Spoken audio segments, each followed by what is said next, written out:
नमो भगवते वासुदेवाय। कार्तिक माह में आने वाली रमा एकादशी और देवउठनी एकादशी का बहुत महत्व माना जाता है। रमा एकादशी व्रत के प्रभाव से जातक को सभी पापों से मुक्ति मिलती है और मृत्यु उपरांत विष्णु लोक की प्राप्ति होती है। रमा एकादशी पर माँ लक्ष्मी की पूजा करना बहुत शुभ और लाभकारी माना जाता है। कहते हैं कि इससे देवी लक्ष्मी प्रसन्न होती है और आर्थिक संकट की समस्या दूर होती है। इस दिन संध्या काल में दीपदान करने से घर में सुख समृद्धि और धन में वृद्धि होती है। आइए जानते हैं रमा एकादशी की तिथि। हिंदू पंचांग के अनुसार कार्तिक माह के कृष्ण पक्ष की एकादशी तिथि की शुरुआत इस साल 20 अक्टूबर को शाम 4:04 से हो रही है। वहीं यह तिथि अगले दिन 21 अक्टूबर को शाम 5:22 तक रहेगी। उदय तिथि के अनुसार रमा एकादशी का व्रत 21 अक्टूबर को रखा जाएगा। ज्योतिषी मान्यताओं के अनुसार रमा एकादशी के दिन प्रातःकाल से ही शुक्ल योग है, जो शाम 5:48 तक रहेगा। उसके बाद से ब्रह्म योग प्रारंभ हो जाएगा। इसके अलावा रमा एकादशी व्रत की पूजा करने का श्रेष्ठ मुहूर्त सुबह 7:50 से सुबह 9:15 तक रहेगा। आइए जानते हैं इस दिन भगवान विष्णु की पूजा कैसे करें। रमा एकादशी के दिन प्रातः स्नान आदि से निवृत्त होकर स्वच्छ वस्त्र धारण करें और भगवान विष्णु की प्रतिमा या तस्वीर स्थापित करें। प्रतिमा के सामने बैठकर व्रत का संकल्प लें। इसके बाद भगवान विष्णु की पूजा विधि विधान से करें। सबसे पहले भगवान विष्णु को पंचामृत से स्नान कराएं, फिर वामन देव को पुष्प, धूप, दीप, नैवेद्य आदि अर्पित करें। इसके बाद विष्णु सहस्त्र नाम का जाप करें और भगवान विष्णु की कथा सुनें। साथ ही द्वादशी के दिन ब्राह्मणों को भोजन कराकर और दान देकर उनका आशीर्वाद प्राप्त करें। आइए सुनते हैं पुण्यदायिनी रमा एकादशी व्रत की कथा। एक समय धर्मराज युधिष्ठिर कहने लगे कि हे भगवान, कार्तिक कृष्ण एकादशी का क्या नाम है, इसकी विधि क्या है, इसके करने से क्या फल मिलता है, सो आप विस्तार पूर्वक बताइए। भगवान श्री कृष्ण बोले कि कार्तिक कृष्ण पक्ष की एकादशी का नाम रमा है। ये बड़े बड़े पापों का नाश करने वाली है। इसका महात्मा मैं तुमसे कहता हूँ, ध्यान पूर्वक सुनो। हे राजन, प्राचीन काल में मुकुंदचंद नाम का एक राजा था। उसकी इंद्र के साथ मित्रता थी और साथ ही यम, कुबेर, वरुण और विभीषण भी उसके मित्र थे। यह राजा बड़ा ही धर्मात्मा, विष्णु भक्त और न्याय के लिए राज करता था। उस राजा की एक कन्या थी जिसका नाम चंद्रभागा था।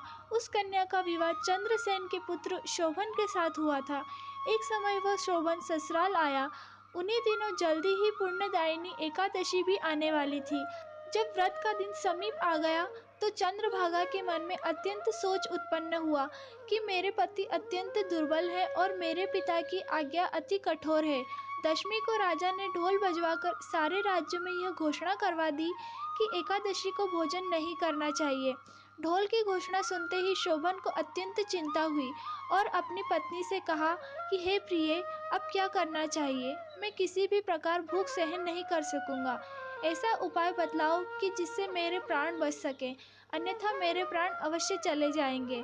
चंद्रभागा कहने लगी कि हे स्वामी, मेरे पिता के राज में एकादशी के दिन कोई भी भोजन नहीं करता। यदि आप भोजन नहीं करना चाहते हैं तो किसी दूसरे स्थान पर चले जाइए, क्योंकि यदि आप यहीं रहना चाहते हैं तो आपको अवश्य व्रत करना पड़ेगा। ऐसा सुनकर शोभन कहने लगे कि हे प्रिय, मैं अवश्य व्रत करूंगा। जो भाग्य में होगा वह देखा जाएगा। इस प्रकार से विचार कर शोभन ने व्रत रख लिया और वह भूख व प्यास से अत्यंत पीड़ित होने लगा। जब सूर्य नारायण अस्त हो गए और रात्रि को जागरण का समय आया, जो वैष्णवों को अत्यंत हर्ष देने वाला था, परंतु शोभन के लिए अत्यंत दुखदायी था। प्रातःकाल होते ही शोभन के प्राण निकल गए।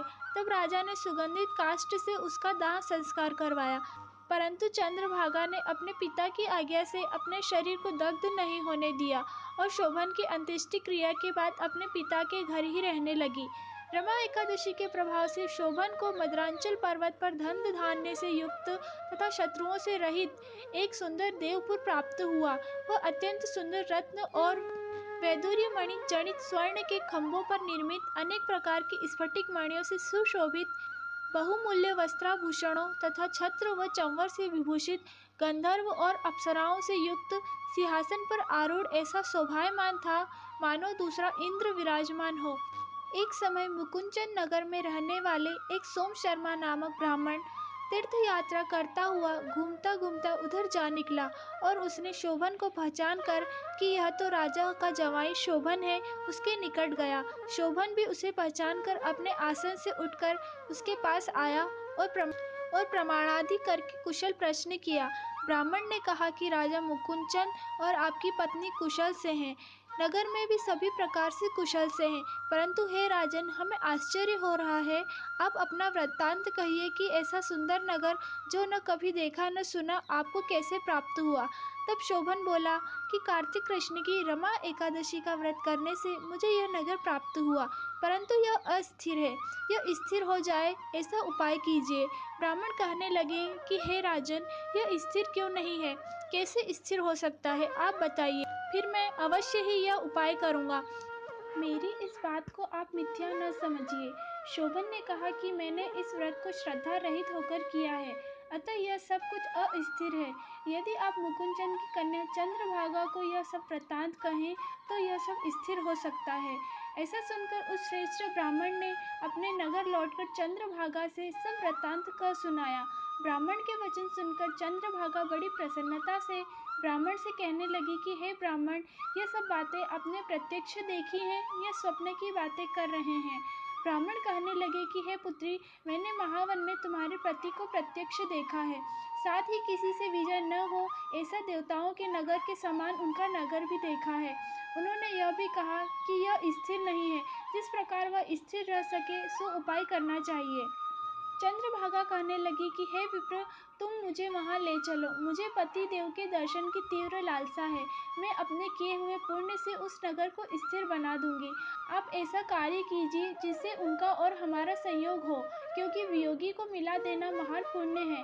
सोम शर्मा यह बात सुनकर चंद्रभागा को लेकर मद्रांचल पर्वत के समीप वामदेव ऋषि के आश्रम पर गए। वामदेव जी ने सारी बात सुनकर वेद मंत्रों के उच्चारण से चंद्रभागा का अभिषेक कर दिया।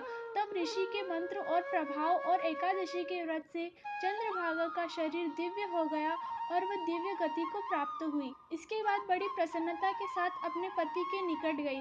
अपनी पत्नी को आते देख शोभन अति प्रसन्न हुए और उसे बुलाकर अपनी बाईं तरफ बिठा लिया।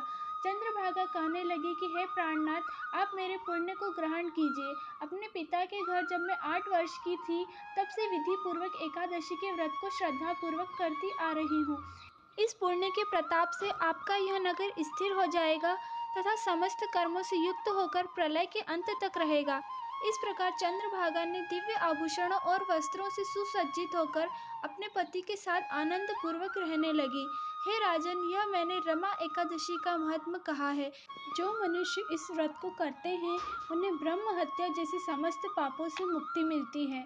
कृष्ण पक्ष और शुक्ल पक्ष दोनों की एकादशियां समान हैं, इनमें कोई भेदभाव नहीं है, दोनों समान फल देती हैं। जो मनुष्य इस महात्मा को पढ़ते और सुनते हैं वे समस्त पापों से छूटकर विष्णु लोक को प्राप्त होते हैं। ओम वैष्णवे नमः।